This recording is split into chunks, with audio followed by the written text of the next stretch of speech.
This is Chris Payne from Euclid, Ohio, and you are listening to BBQ Central.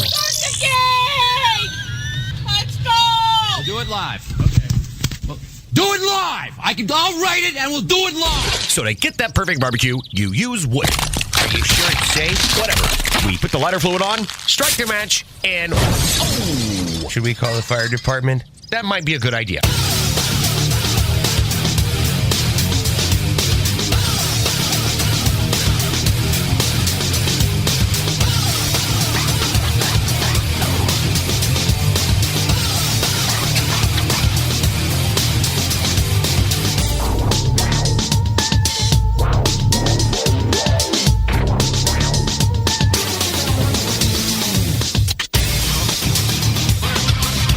All right, good evening, and welcome to the really big BBQ Central show. This is the show that talks about all things important in the world of barbecue and grilling. Originating from the Rock and Roll Hall of Fame city, Bomb City, USA, Cleveland, Ohio, the barbecue capital of the North Coast. I am your program host, Greg Rempe. Happy to have you aboard here on your Tuesday evening's live fire fun and frivolity show. If you want to jump in on the show this evening, phone calls and emails is how you do that, and here's your info. You can get in touch with the show by sending an email to Greg at bbqcentralshow.com or on the Twitter and Instagrams at BBQ Central Show. Anything else you want to find out about the show can be found at the main website, thebbqcentralshow.com. And here's what's happening in case you get the newsletter. Coming up in about 12 minutes from now, it's the second Tuesday of the month. And that, of course, brings a visit from the creator of the most heavily trafficked barbecue and grilling website ever, Meathead from AmazingRibs.com. We continue our ongoing BBQ Science with Meathead segments, as we have been doing the last, I believe this will be 3 months.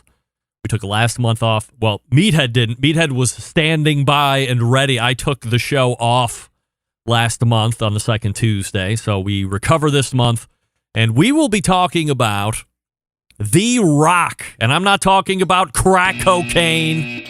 I'm talking about something way more important than that, if you can believe it. Salt. And how it relates to barbecue, how it relates to grilling, what it does, the effects it has, things that it can do, things that it can't do. We are going to talk a lot about salt, believe it or not. It's very important to what we're doing. It's added into everything. It's a flavor enhancer, a flavor magnifier, if you will. So anything you wanted to ever know about salt, make sure you tune in about 10 minutes from now. And we will start talking about that. Then, from Meathead, typically he takes the 2 interview segments in the first hour. But there has been a passing of a barbecue legend at the end of last week. Bill Arnold from Blues Hog, the original creator, founder of Blues Hog barbecue sauce and seasonings, passed away. A long documented battle with brain cancer, which finally won out, unfortunately. Not to say anything of Bill's constitution to fight brain cancer, of all things.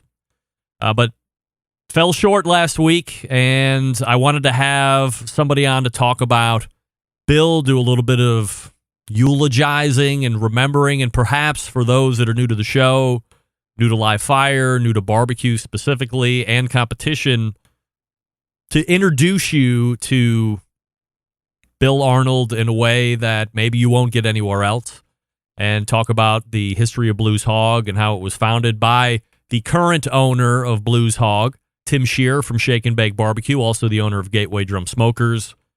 And Tim has a unique perspective on all of this, obviously. Friends with Bill Arnold for years, is a competition guy, a very successful competition cook at that, so has used Blues Hog. We'll talk about how the whole acquisition of Blues Hog came about and how he intends to keep Bill's legacy alive within the brand itself. So Tim Scheer will be joining me 35 past the first hour, and we'll be remembering Bill Arnold from Blues Hog. Then we'll move to the second hour, and we have a first-time guest. 2021 might as well be the most first-time guest we have ever had in a Barbecue Central Show year, this could be the year that has spawned the most first-time guests. I know a lot of you folks out there are creative. You want to bring products to market.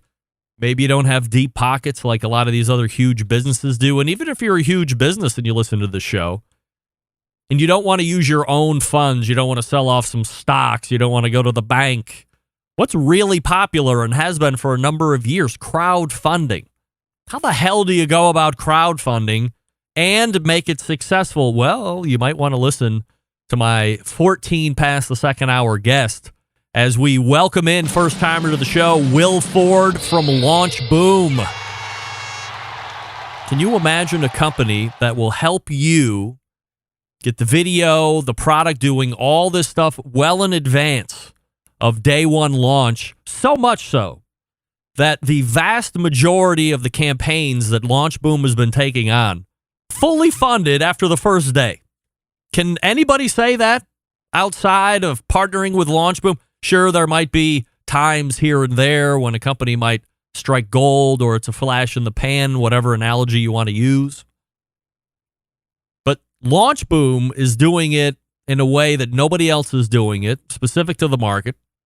So you're going to want to take a listen, no doubt, especially if you're thinking about crowdfunding as a way to get your idea or your dream into the actual production line and then in the hands of the end user. Will Ford coming up at 10:14. 10:35, and rounding out the show, or coming out of the bullpen, as we say, Ted Conrad from Fireboard, longtime sponsor of this show. And we have a new product announcement this evening, which is what we love to do here on the show. So if you're a fan of Fireboard 2 or Fireboard 2 Drive or the Fireboard 2 Pro, what we're going to be announcing tonight is going to be something that I believe can work in conjunction with that, but is also a great standalone product and a very versatile standalone product in that. So there you go. Meathead, Tim Scheer in the first hour, Will Ford, Ted Conrad in the second hour. Don't forget, you can follow me socially, Instagram, Twitter, TikTok, Snapchat, at BBQ Central Show. Live video feeds over on Facebook and Twitch /BBQ Central Show. Also on YouTube /RD Rempe. And of course, we are live on Clubhouse as well. Well, almost live on Clubhouse as well. I should probably start that room right now, and I've gone ahead and done that just now. So I apologize for anybody that was thinking I wasn't going to do that. We're all set and ready to rock and roll on the Clubhouse end of things as well. So if you are ready to rock and roll, I am here. Before we get to Meathead, let me get into some listener feedback. Pete in Vermont is writing in. Of course, everybody knows Pete in Vermont. Greg, last week when you were talking with Sam, the cooking guy, about the quote-unquote apology you gave him for using the term station in life incorrectly, you made an error. You said conscience when you most likely meant to say conscious. Just wanted to help you out as to avoid this type of incident in the future. Love the show. Regards, Pete. You know, Pete, you are 100% correct. I went back and listened to it after you wrote this email. I did incorrectly. I meant to say subconscious. I said subconscious. I'm wrong. Pete, please find it within yourself to forgive me and my errors of the English language, as I have now butchered it, 3 times in as many weeks? For his 15 years of doing this show, I have had a terrific run of butchering the English language the last 3 weeks. And it's listeners like you, Pete, that really make sure that I know what kind of a non-professional orator I am when I say things like subconscious when I meant to say subconscious. But thank you, Pete. Thank you very much for writing in and letting me know that.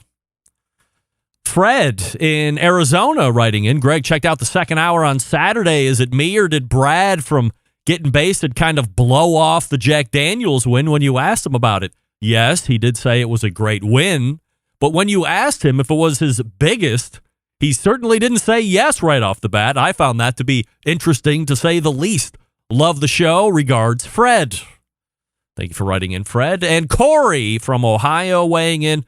Greg, I am totally blown away as I listen to Mark Williams talk about his skinless turkey recipe during the segment Tuesday night. To be honest, I never thought about doing that. And then he said he cooked it like he would his ribs. I have never thought about doing something like that. This, had it not been for your show, I'm going to give it a shot this year. I'm going to subscribe to Mark's YouTube channel ASAP. I didn't even know he had one. Thank you for the best barbecue show out there. Regards, Corey. Corey, thank you for writing in. I, too, was a little amazed that he took all the skin off the turkey and then cooked turkey like ribs. He said it. Go back and listen to the first segment last week with Mark Williams filling in for Malcolm Reed. Always enjoy reading your feedback, especially you, Pete. I consciously did that. Hey, let me talk to you quickly about Yukon Glory and their grill and serve set, an absolute revolution when it comes to the landscape of grilling baskets. Because two things I've always hated about grilling baskets. I have to wear some kind of heat-resistant glove to take those things off the cooker because they're really hot. Number two, it gets grease and oil all over my table or counter or wherever I put it to set it down and serve. Being someone who's known as a clean freak, it's not really something I can get with. So what's a live fire cook to do? Enter a great product from Yukon Glory called the Grill and Serve Set. It's a patented design. It fixes everything. The set includes 3 stainless steel grill baskets, which are moved by a clip-on handle that seamlessly grips the interior of the basket for easy lifting and dropping. The set also has a large, custom-fitted stainless steel serving tray to catch any drips and allow for a beautiful table presentation. But perhaps in my case, and more importantly, gives you a clean table when everybody's done eating. Thank you, Yukon Glory. Now, what should you cook in these things? Glad you asked. Perfect for things like veggies, seafood, wings, tacos, meats of all types. If you can think it, the Grill and Serve Set can cook it. As far as where to buy, if you're an online person or big box retailer, Amazon, Walmart, Home Depot, Lowe's, Target, I recommend going to yukonglory.com, their main website. And while you're there checking out, use promo code 10Central, all one word, and you get the 10% off the entire order every time you go. As we broach into the holidays here, you can go to yukonglory.com tomorrow, use code 10Central, save 10%. Then you can go later next week, use promo code 10Central, save 10% off that time, each and every time. Follow them on Instagram and Facebook as well at Yukon Glory. And as you check out on the website, 10 Central, 10 Central, get you 10% off your order each and every time over at yukonglory.com. We are back with Meathead right after this. Stick around. We'll be right back. You're listening to the #1 most downloaded barbecue and grilling podcast anywhere. The BBQ Central Show.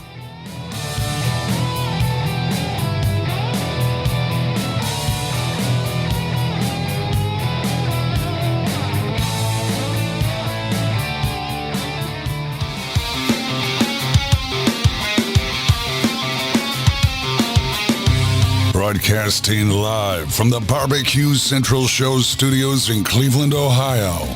You're listening to the BBQ Central Show. Once again, here's your host, Greg Rempe. Welcome back. This portion of the show being brought to you by the Barbecue Guru, creators of automatic pit temperature control devices, sellers of ceramic cookers with built-in power draft fans, and accessories to make your barbecue and grilling life easier. Visit bbqguru.com for more information or call them 800-288-GURU. That's 800-288-GURU. The Barbecue Guru continues to be a breakthrough in barbecue technology.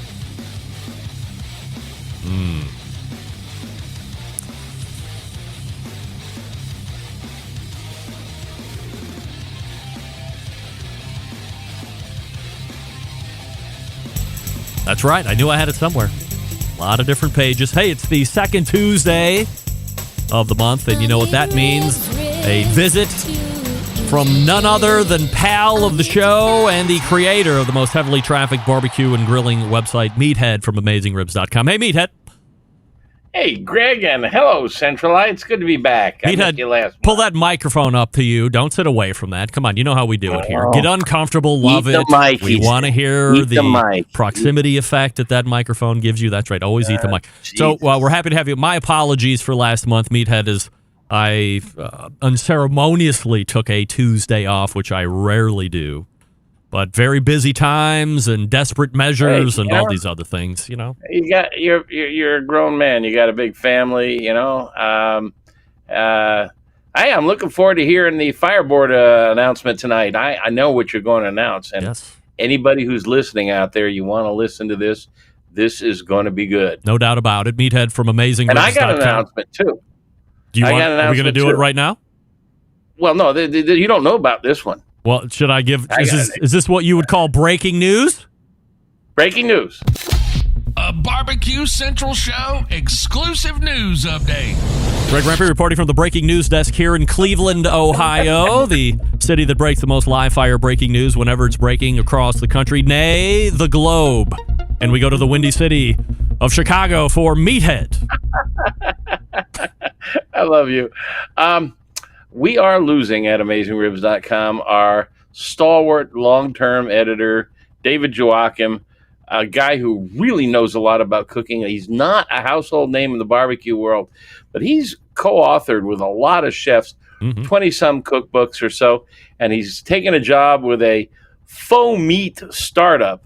They threw a lot of money at him, so I couldn't match it, and I'm going to lose him. But the good news is we have a replacement for him. Oh? Somebody...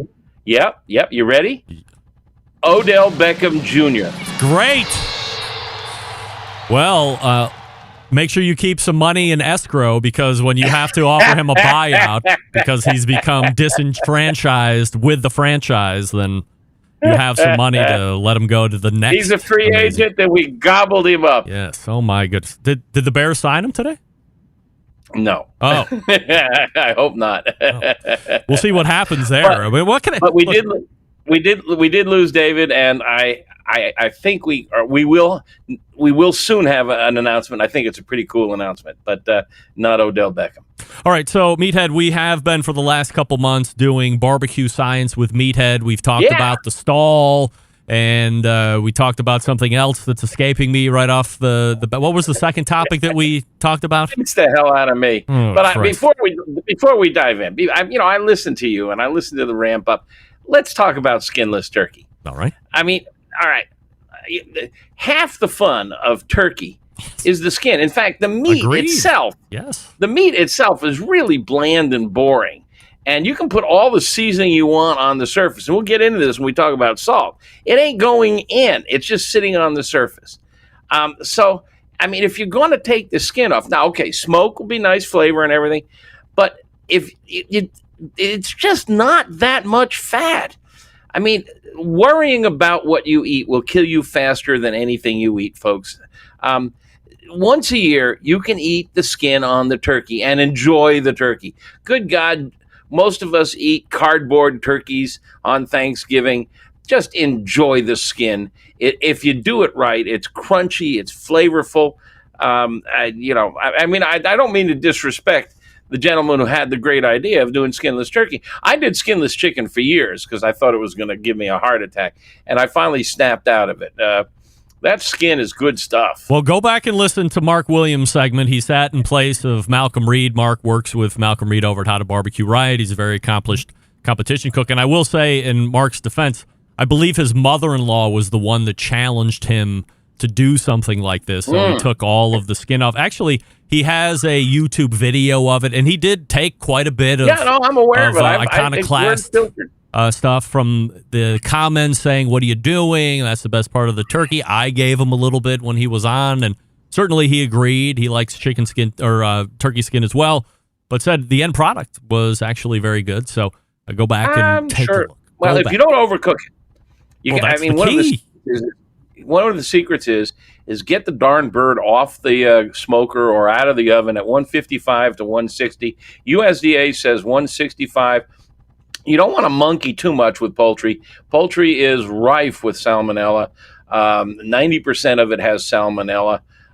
But still, if you get it off 155 to 160, The quantity of salmonella possible remaining is just negligible, and it's going to go up by carryover cooking to 160 or so. You're going to be safe, and just that little 5 degrees makes a huge difference. All right, Meathead, so let's get into the topic this evening, which is salt, the magic rock. And we know how much you love salt. We also know how much you would prefer not to have salt in certain instances or in certain things, depending on what you're doing. So let's start with salt. Salt. I do love to call it the magic rock. First of all, salt is not evil. Salt is absolutely essential. There are many elements that are essential to life that our body can actually produce, but it cannot produce salt. We have to consume salt, and it is necessary for our nervous system to function. The electricity that runs through our nervous system needs salt to be ionized and to run the your brain, your nervous system, all of your bodily fluids, your tears, your saliva, your blood, semen. It's all salty. You have to consume salt. So people who think salt is evil and try to avoid it could make a mistake. In fact, you can actually get very sick if you don't get enough salt in your diet. Now, we do have pretty good evidence that too much salt is dangerous, but there's even some research that is starting to question that. So you need salt. Salt is like, turning the dial up to 11. It amplifies flavor. It doesn't alter it too. I mean, garlic and sugar and all these other things that we add to our foods will increase flavor, but they alter the flavor. Salt doesn't really alter the flavor. It just amplifies it. It also helps protein hold on to moisture. It denatures the protein, affects the structure of protein, and helps the protein hold on to moisture. And salt is the one thing on your spice rack that can penetrate deep into the meat. Nothing else can. Salt, sodium and chloride, 2 little atoms, sodium and chloride, they get wet when they get on the surface of meat. Remember, meat's about 75% water.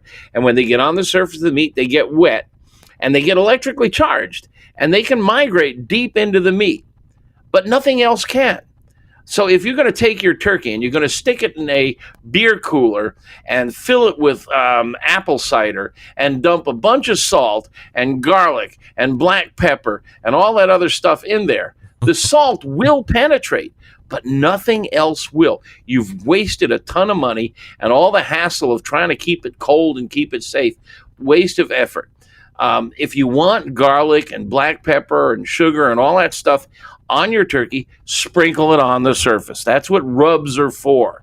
They won't penetrate. And if you don't believe me, take a turkey breast, go to your spice rack, put everything on your spice rack on the outside of this turkey breast, leave it sit there overnight, cook that turkey, and then slice it in half and take a core sample out of the center. You won't taste any of those spices. All you'll taste is turkey because it just can't penetrate. These molecules are too large. Sugar is like 23 atoms. That's your basic sugar is 23 atoms. Garlic, all these things, they're huge. They can get into the little tiny cracks and crevices on the surface. If you look at the surface of meat with a microscope, it may look smooth, but it's not. With a microscope, you'll see it's got little pores and cracks and crevices. And so those herbs and spices can wedge themselves in there, but they really can't go more than a 1/16 of an inch, maybe at most an 1/8 of an inch. And that's with overnight. They're just not going to penetrate, but salt can. That's why it's the magic rock.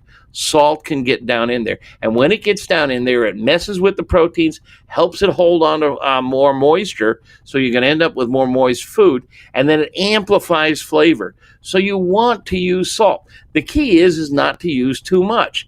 And when your doctors and others tell you to go easy on the salt, the best thing you can do is just don't eat fast food. The content of the McNuggets and all the fried chicken dishes and stuff in your fast food, they're just hugely loaded with salt. Even hot dogs. Oh God, I love my hot dogs. They're just loaded with salt. if you apply the salt yourself, you're not going to overdose. You're not going to give yourself a heart attack or high blood pressure. And the rule of thumb that we recommend is a half a teaspoon of Morton kosher salt. Now, here's another key factor. And Greg, stop me if we're running into your commercial blank, because you see you push the button and I'm wound up and I'm going. When you see a recipe that says use a quarter teaspoon of salt, run, because not all salt is the same. Regular table salt is twice as salty as Morton kosher salt. The size of the grain it alters the amount of sodium that you're going to get. The larger, think of filling a garbage can with basketballs or tennis balls. The big basketballs, there's a lot more air in that garbage can in between the basketballs. You throw tennis balls or marbles in there, there's less air. So the same thing with table salt. It's a small grain.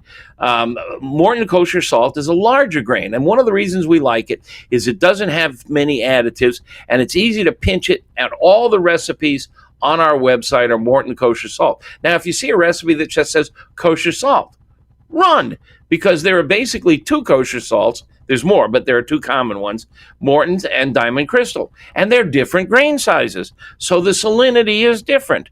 We specify, and all good recipes written by a real pro who really understands cooking and understands food, will tell you not just how much salt, but what kind of salt to add to the recipe. If you run into a recipe that is not specifying which kosher salt, you say run, but let's assume you don't want to run. What should you do? Guess? I don't know. Write an email to the author and ask them, or go with a smaller quantity. You can always add salt. You can't take it away. There's just no way to get rid of it. What about the argument of go by weight instead of, a cup of this or a half a cup of that? Go by weight instead. Things like flour, going by weight is crucial, because you don't know how much air is mixed into that flour. And so a quarter of a cup or a half a cup or a cup of flour can have a lot more on my measuring cup than your measuring cup, because how much air is in there. And that depends on how it's sifted and how long it's been sitting on the shelf. With small quantities of salt, you're usually measuring in teaspoons and tablespoons, and salt is heavier. Yes, in the best of all possible worlds, we would go by weights on those things, but it's impractical. And although we were shocked, our Pitmaster Club members, we did a survey of our Pitmaster Club members, and something like 80% of them had kitchen scales. And that blew me away. I know when we launched AmazingRibs.com, nobody had digital thermometers. And we just preached it and preached it and preached it and preached it. My wife, who worked for FDA, came back to me one day and said, you have sold more digital thermometers than the USDA and FDA combined. And of course, we don't actually sell any. We don't sell any products like that, but we recommend them, and we have a database. If you're shopping for a digital thermometer, we have a database where we've tested a whole bunch of them, and you can find out which ones rank. But salt, just find out what kind of salt. Go easy on it, but you're not going to poison yourself. Now, there's another really important thing about salt, all the different kinds of salt. You've heard of pink salt. Pink salt, just plain pink salt, is the salt that's used for curing. So if you're going to make bacon or ham or corned beef, you use something called pink salt that has a preservative added to it that will help cure it, and it turns the meat slightly pink. It is very different than Himalayan pink salt. Himalayan pink salt is pink from minerals, not from the preservative, and it actually comes from Pakistan, not the Himalayas. But and pink salt is nice. All these different flavored salts. You got black salt, you got purple salt, they get those colors from minerals that are in the water. So you got this black salt that comes from Hawaii, and so these are minerals that turn it black. you can taste them if you taste them just naked side by side on the table. But when you put them on a turkey or a steak or something, it's really hard to taste them. And the other one is this is the biggest scam on the market today is sea salt. All salt came from the sea. All salt is sea salt. And in fact, USDA and FDA have no regulation for the labeling of sea salt. If you manufacture a product and you put salt in it, you can call it sea salt, no matter where you got it. What about the Malden's salt from England? I love Malden, and I use it at tableside. Malden and many of the so-called sea salts, basically what you're talking about is large grain. Malden salt is kind of a large, flaky grain. It's like those salts that you find on pretzels. Only they're more clumpy, but Malden is more flaky. And I mean, man, if you want to put salt on a steak at the table, a Malden sea salt is the way to go because it really gives you pops. It really gives you a flavor of salt. The manufacturing process is they take the seawater and put it in pans, and they let it dry out. Now, sometimes they may apply some heat, but generally it's just air dried. So you get salt from the ocean, air dried. Included in there come all the minerals that may be in the water off the coast of Normandy or wherever they're getting their salt. And also in there will be the fish poop and the seal poop and whatever else is in there. I mean, it's not processed, so it's not pure. A lot of people think sea salt is some sort of pure. It's contaminated. I mean, go ahead, eat that fish poop. Meathead, anything else on salt before we close it up? We have a minute and a half. Oh, good God, Greg. I was going to talk about brining and dry brining and brinerades. Watch when you're doing your turkey this year. Check the label. Make sure if it says it's enhanced, that's a high likelihood it has had salt added to it already. And if you want to brine it or dry brine it, you could be susceptible to double salt jeopardy. You're going to be doubling up on salt. You could end up with a bird that's too salty. If it's enhanced or if it's koshered, it has had salt added, and you should not use more. Remember, you can always throw some extra on at the table, but you can't take it away. And remember, don't overcook the turkey, for crying out loud. Oh, God, yes. Thermometer. We'll actually be having a little thermometer talk here as we close the show. In the meantime, please do this. Go to AmazingRibs.com, the most heavily trafficked barbecue and grilling website on the face of the earth, where you can get all these recipes and these tips and tricks so you don't screw up your turkey, and you can learn more about salt and all this other stuff. Go ahead, Meathead. You got a couple seconds. And just last week, we finally introduced, after long pain, and we can talk about it next month, our rubs and our sauce. We have 3 rubs and 1 sauce. They are available on AmazingRibs.com, and they're pretty darn good. We worked really hard. I'm really proud of them. We will discuss that in depth as we had been tracking pretty much from startup to where we're at today as we're getting ready to close out 2021. So as we close out the year in December, we'll talk about it at length. We'll pick up a little extra salt tips, and we'll go to the next topic from there. Meathead, always appreciate the time. Thanks so much. Happy Thanksgiving to you and all your listeners. You too, Meathead. There he is, right there from AmazingRibs.com. Meathead. And we certainly enjoy that conversation. Of course, if you have any more salt questions or you're looking for more salt information, AmazingRibs.com, your barbecue and grilling resource. Also, join the Pitmasters Club. Why not? $24, $25, whatever it is for the year. Access to all sorts of additional information you don't get on the free side. So we'll catch up with Meathead again next month. I believe Tim Scheer is in the green room. Tim, accept my invite to come on stage. Up at the top, I think it says, accept invite to speak or something like that. Just come up there and we'll be ready to rock and roll here shortly. I'll talk to you quickly about Yoder Smokers. Yoder Smokers designs and builds all of their products right here in the States. And building pride through craftsmanship and world-class customer service, that's the backbone of how they've built that company. The approach translates into what can be a truly bespoke-style product that elevates gatherings with friends and family. Honored to have a trusted place in the backyards of America, from pellet grills to wood-fired offsets and charcoal cookers. Consistent blue ribbon flavor has become synonymous with the Yoder Smoker's name. Make no mistake, Yoder Smoker's flavor-driven design is unique to each style of pit, and the team has developed their cookers to perform time and time again while outlasting the competition for generations to come. It's this generational thought that is rooted in their handmade products and defines the integrity of the core values. American-made quality and endless flavor are the benchmarks of Yoder Smokers. Visit yodersmokers.com for more information. That's yodersmokers.com. All right, we are back with Tim Scheer of Blues Hog and Gateway Drum Smokers and pitmaster of Shake N Bake BBQ. Right after this, stick around. We'll be right back.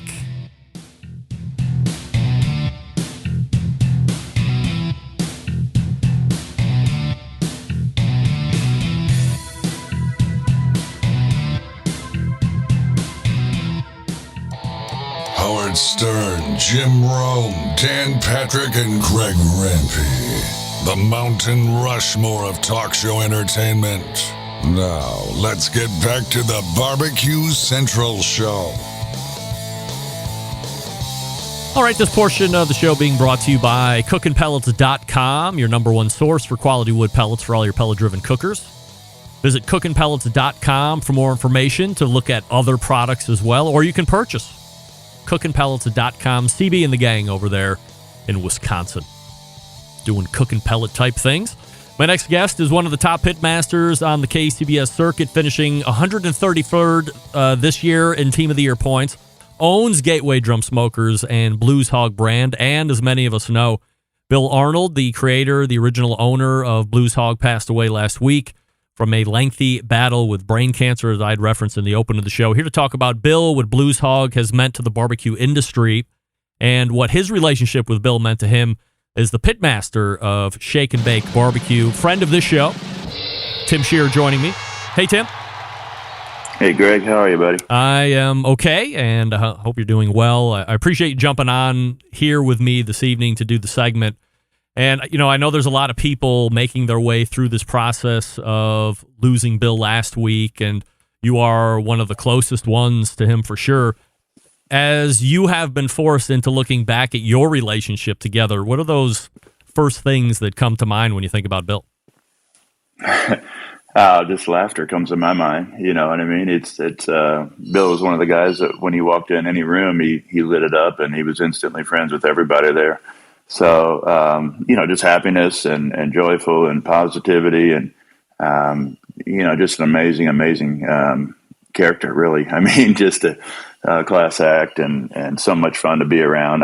My biggest things when I think about being around with Bill is my face always hurts from laughing so much. So, it's been a tough week, and we're certainly, sad as can be to lose him. I mean, he's gone too soon for sure. When was the first time you met him? I'll never forget the first time I met him. Like most people, I was at Columbia Roots and Blues Barbecue Contest, Columbia, Missouri.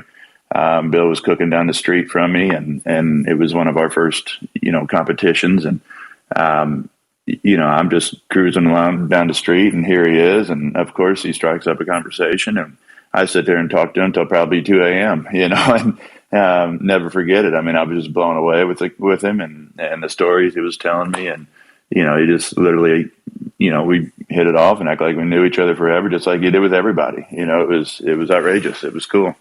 Tim Scheer joining me here on the show. Tim, Bill was on the list of 9 finalists for this year's Barbecue Hall of Fame, and certainly there were many folks who think he should have already been inducted in years ago. Were you surprised that he didn't make it in this year after being on the same list last year prior? Oh, absolutely surprised.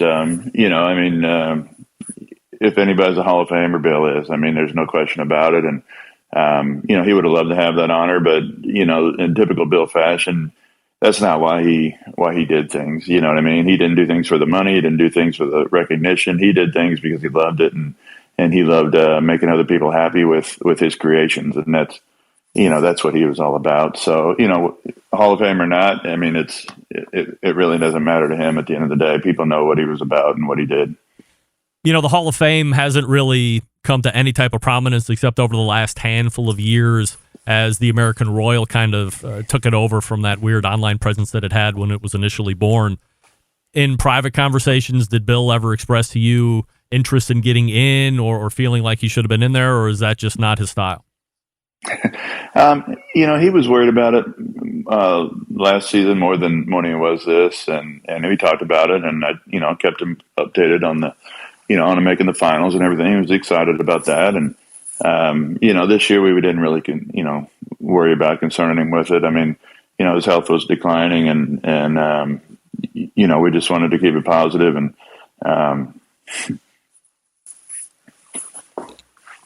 And just focus on what he could control. Bill obviously had a well-documented battle with brain cancer. For those of us that knew him and knew what he was struggling with over these last years, I had him on the show way back in 2011. He was still battling it back then. So for those who didn't have the chance to meet him or get to know him the same way that you were able to, or perhaps they know Blues Hog, the brand, but not the history. Can you tell us a little bit about the genesis of the sauce and how it came to be this juggernaut as we know it? Yeah, I mean, Bill's a longtime character. Hillbilly from Jackson, Tennessee is where he grew up. And, he, in his early days, he had some restaurants and cafes, little bars, that he was involved in down there. And obviously, cooked barbecue at him. And he moved up to Perry, Missouri and, took an engineering job up there, and that's where he really started making the barbecue sauce, and he started it out of his kitchen and stirring up each pot, and he was a single father at the time of 3 daughters, and they would help him, and he just bottled it up and would load up his pickup truck and drive to Kansas City and St. Louis and stop everywhere in between and drop off jars of sauce, and that's how he started it. He just literally from the ground up, and he made friends as he did it, obviously. And, he loved to talk to people and share his love and passion of barbecue, and people loved his sauce and his story and his family. And, it's just a great story, and unfortunately he got brain cancer, and I think he was in St. Louis at the time when he had his first, major grand mal seizure, and, at a barbecue contest, of course, and, got rushed to the hospital and then, underwent brain surgery. He had a tumor in his brain about the size of a lemon, I believe. And, had that removed at least once. He had 2 or 3 of the open brain surgeries, and, the guy was just so tough and had so many, he just beat everything. And that's kind of what we're used to Bill doing. And unfortunately it was just too much for him. Tim, can you imagine? I mean, you've been around competition barbecue for years. You've been one of the top cooks on the KCBS circuit for years, or just top barbecue cooks, for the last 5-10 years. Can you imagine doing something like Bill did all the way back when he was trying to get Blues Hog to market? Can you imagine bringing sauces to all barbecue competitions and hoping that it would catch on? I mean, that is unique in its own right. It is unique. Can I imagine it? Yes, I can. I mean, Bill and I were alike in a lot of ways. We like to work hard.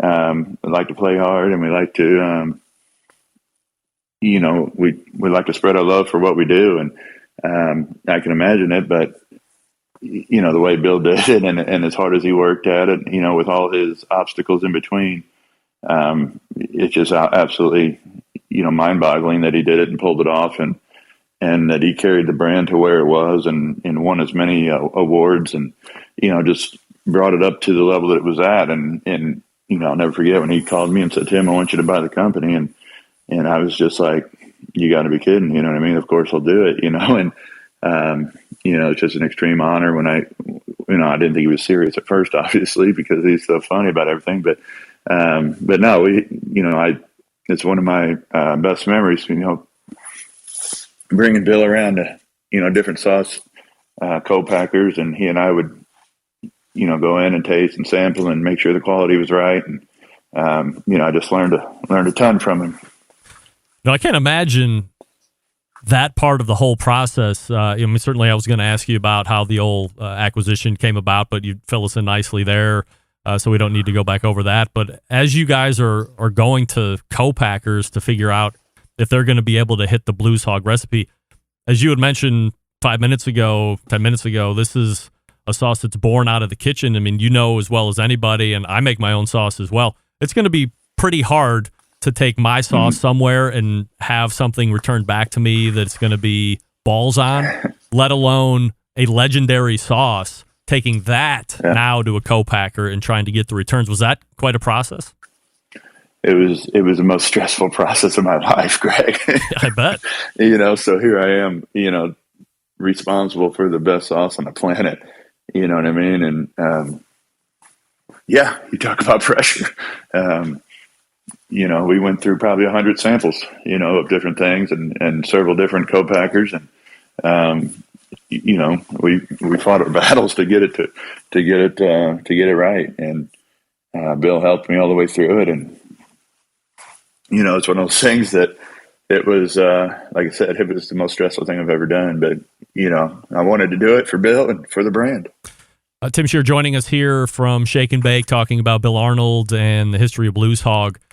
Tim, anyone in competition knows Shake N Bake and the force the team has been on the KCBS circuit over the years. You also make and sell Gateway Drum Smokers, another force on the barbecue circuit. But perhaps the biggest single force on the competition circuit over the years/decades has obviously been Blues Hog barbecue sauce. In your words, how do you explain the staying power of the sauce, and what elements does it contain that enables it to dominate the sector for so long? Yeah, I mean, my thing, like usually when the sauce is very unique, right? And usually when something's that unique, people either love it or hate it. But, there's something about the Blues Hog flavor that, is balanced and full. I always call it full flavor. I mean, it's just everything's maxed out but yet it still goes together. And that's kind of the beauty of it, and, we've seen other sauces come and go and get popular for a couple months or a year or whatever. And Blues Hog just seems to stay on. And, and I think that's, just due to the quality and the talent that Bill had, you know what I mean? He said it one time to me, he says, he can think of a flavor in his head and create it, and that's how he did it. But, he's done it over time and time again. I mean, literally, the latest raspberry chipotle sauce that he made was written down on a piece of notebook paper with raspberry juice spilled all over it. And, and that was another one that took us a while to create on a bigger scale. And, but, it's just a mind blowing, flavor that, and I still love it today. When I see people try it, their eyes light up and they freak out. You know what I mean? It's just, it's one of those things where the first time you taste Blues Hog, you'll never forget it and it'll change your life. So my favorite Blues Hog combo is 50-50 original and red. And if I had to pick a favorite between all of the sauces, the Tennessee Red is right up my alley. I've always been more of a vinegar/thin sauce kind of guy. Mm-hmm. And it's like I could drink it out of the quart jar that it comes in, or wherever I'm buying it. But what's your favorite way to use it? Well, I definitely love Tennessee Red too, and it all goes back to the story of where Bill grew up in Jackson. There, if you go to any little hole in the wall barbecue joint near Jackson, Tennessee, you'll have that thin red vinegar sauce on a pork sandwich, and it's just that's what he grew up on, and that's what is kind of his trademark sauce too. I think even maybe more so than the original. The original is more the Kansas City style, the competition style, but the Tennessee Red is definitely his hometown sauce. So love that sauce for sure. Tim, as you are now and have been the owner of Blues Hog barbecue sauce, I'm sure lots of stuff will remain the same, but is there any special feeling at this point, obviously given the events that happened here recently, that either you feel a little bit more onus or responsibility of carrying on not only the Blues Hog legacy, but obviously the legacy that Bill Arnold worked so hard to leave.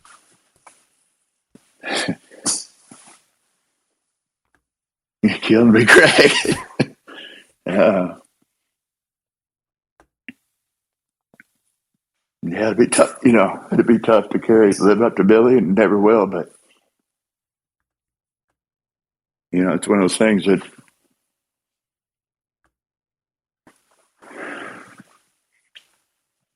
God dang. He chose me to carry on the company, and that's what I told him I would do.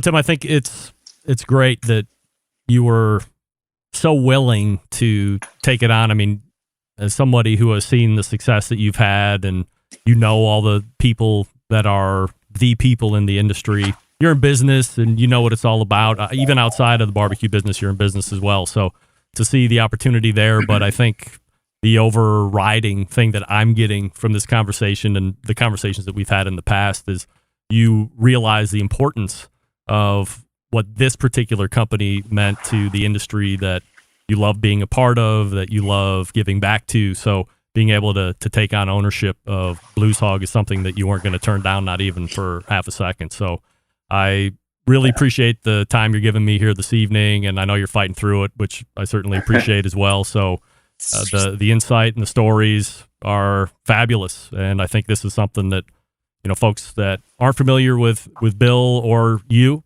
and how you're going to be taking Blues Hog into the future needed to hear, and I really appreciate it tonight, Tim. Thanks so much. Yeah, no problem. One thing we want to do, and I just want to put it out there, we definitely want to do a contest in Bill's memory and create a scholarship foundation for him as well. So there'll be more to come on that next summer. All right, when you're ready to chat it up and promote it, just let me know. We'll have you back on, pal. All right, buddy. Thanks a lot. All right, there he is. Have a good night. Tim Scheer from Shake N Bake, and obviously the owner of Gateway Drum Smokers and Blues Hog Barbecue Sauce. I mean, that's as real as it gets. Tim is a man's man and is a father of, I think Tim has 3 daughters like I have too. But you can hear what Bill meant to him and the pride that he's taking in continuing to keep Blues Hog alive and popular, and perhaps more importantly, growing it outside of the competition realm. More and more, I'm seeing it available just everywhere. So it's not just folks like us who have a unusual passion for the live fire portion. Just the everyday Tom, Dick, and Harry can enjoy it, experience it, and then use it the way they want to. So we thank Tim Scheer for doing that. He is Shake N Bake's pitmaster, owner of Gateway Drum Smokers, gatewaydrumsmokers.com, blueshog.com, and of course, the BBQLeague.com, one of the co-founders over there. All right, before we wrap the first hour, I will talk to you quickly about Primo Grills. What do we love about ceramic cookers? We love that they are fuel efficient. We love that you can achieve low and slow temperatures for traditional barbecue meats. We love that you can get rip-roaring, high-temperature grilling for steaks and other thin cuts. But what's missing in the everyday lineup of ceramic cookers? The real ability to do true two-zone cooking. Two-zone cooking, very important to both professional and backyard cooks alike. It's the best way to manage a fire and cook with confidence. However, getting a two-zone fire in a round ceramic cooker, not very realistic. Why? Because it's round.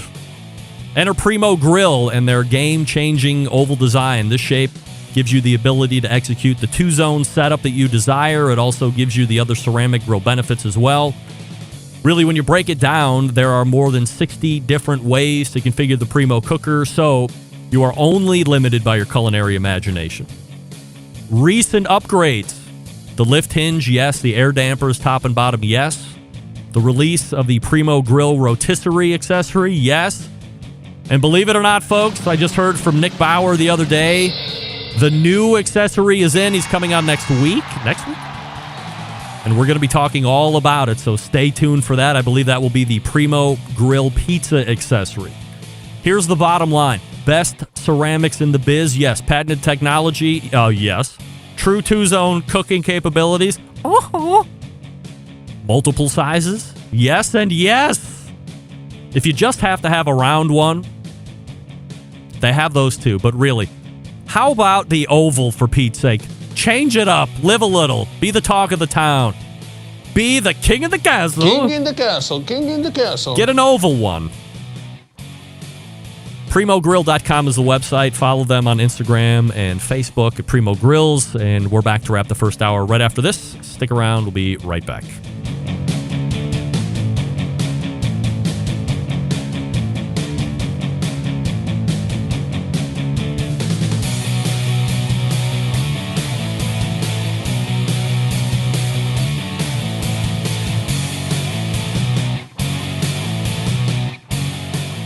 Continuing to produce incredibly mediocre content in an exceptionally professional way. You're listening and watching the BBQ Central Show. Once again, here's your host, Greg Rempe.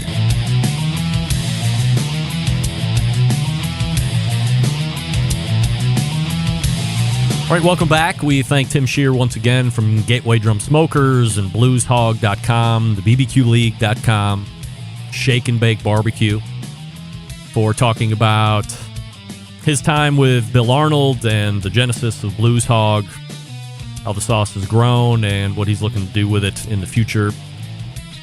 And look, as many of you are giving me instant feedback, also through the emails here and some text messages, Tim fighting it. And for obvious reason, I mean, as Daddy Dutch is saying, Tim obviously has a great amount of admiration for Bill. And there's obviously a brotherhood and a friendship there as well. So it's fresh. And I just appreciate Tim making time tonight. He knew as we were talking this afternoon that this was going to be tough. And I appreciate him working through it and giving us those stories and anecdotes on his time with Bill and what kind of a person Bill was and how the sauce was born. I know a lot of folks out there these days that would run barbecue competitions making homemade sauce just to get the grassroots out there. That's something that you don't see happen a lot, if at all, anymore, and Bill was out there doing it back in the day. And everybody knows Blues Hog sauce. Everybody knows. Especially those of us in the live fire industry. It is the sauce. There are plenty of other sauces that are really good out there right now, that if you pay attention to where the flavor profile is,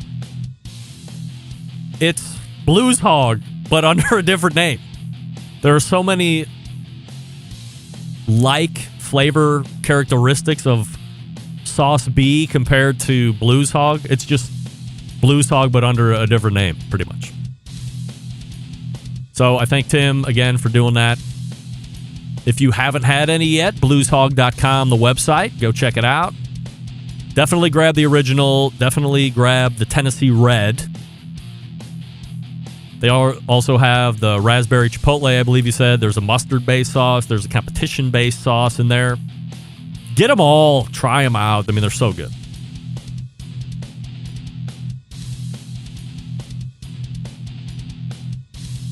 All right, this portion of the show is brought to you by Fireboard,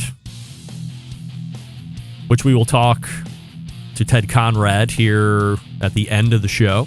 Fireboard 2, Fireboard 2 Drive, Fireboard 2 Pro monitor up to 6 different temperatures simultaneously. Connect to Wi-Fi for cloud-based monitoring or connect via Bluetooth. If you have Alexa or the Google Assistant in your home, you're in luck. Fireboard fully integrated with both. Find out more by visiting fireboard.com or call 816-945-2232. That's 816-945-2232. That's Fireboard 2, Fireboard 2 Drive, and Fireboard 2 Pro. And we have a new product announcement coming up at 35 past the second hour. Here we go. We're getting ready to launch the second hour. Plenty to talk about at the top. And 2 really good interviews locked for you as well. Stick around. We'll be right back. You're listening to the #1 most downloaded barbecue and grilling podcast anywhere. The BBQ Central Show.